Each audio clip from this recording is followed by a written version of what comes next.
Sikap Regi Datau berubah, reaksi Ayu Dewi jadi sorotan. Unggahan Ayu Dewi soal pamer momen mesra bareng Regi Datau disorot. Sejak kabar dugaan Regi Datau selingkuh, kini suami Ayu Dewi ini terlihat makin mesra dengan sang istri. Dalam salah satu unggahan Ayu Dewi, Regi Datau yang dulu dikenal sebagai sosok yang dingin dan kaku memperlihatkan rasa sayangnya pada sang istri. Dia bahkan memiliki cara tersendiri ketika ingin bercanda dengan pasangannya. Menurut Ayu, Regi bisa tiba-tiba menyandar ke bahunya, menggigitnya. Ayah 3 anak ini juga tidak ragu untuk memeluk sang istri. Di captionnya, Ayu lantas menanyakan pada followers media sosialnya apakah suami mereka pernah bertingkah seperti Regi Datau. "Gini amat deh kalau bercanda kita tuh. Yang gini JG ada," tulis Ayu Dewi.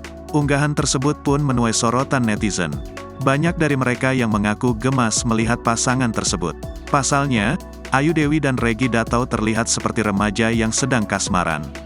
Selain itu, banyak juga yang menyoroti perubahan sikap Regi.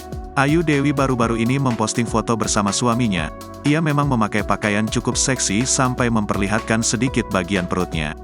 Sontak postingan Ayu Dewi bareng suami itu dicibir hujatan netizen. Penampilan Ayu Dewi di foto itu memakai baju ala Korea yang kekinian dengan celana jeans berwarna biru. Ia juga curhat salah membaca undangan.